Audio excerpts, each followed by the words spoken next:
السلام علیکم دوستو، کیا حال ہے؟ آج جو کہانی آپ کو سناؤں گا یہ کہانی بڑی ہی زبردست ہے۔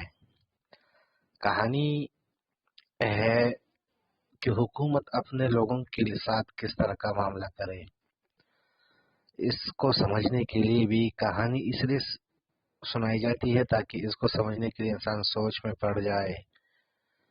تو ایک دفعہ ایک کوتوال یعنی پولیس والے کو، سرکاری نوکر کو، اس کی بیوی نے کہا کہ جاؤ اور شاہی مطبخ یعنی شاہی لنگر خانے سے بچوں کے لیے کچھ لے آؤ۔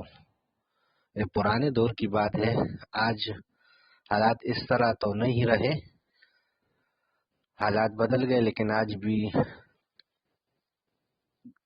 ہر ملک میں کھانے کے نظام کے اوپر کنٹرول حکومتوں کا ہی ہوتا ہے۔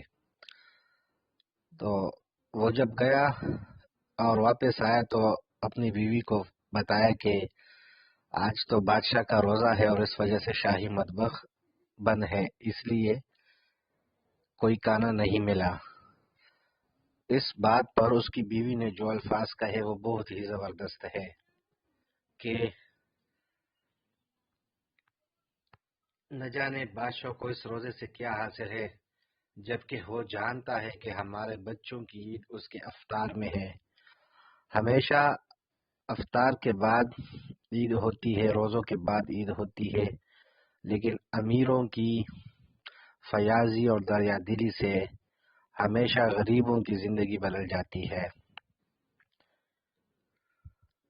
اس کہانی میں جو سبق ہے وہ یہ ہے کہ انسان کو ہمیشہ غریبوں کا خیال رکھنا چاہیے اور ان کے بچوں کے رزق کا خیال رکھنا چاہیے، کیونکہ غریب اور مجبور اور معذور لوگ امیروں، کبیروں اور بادشاہوں کے رحم و کرم پر ہوتے ہیں۔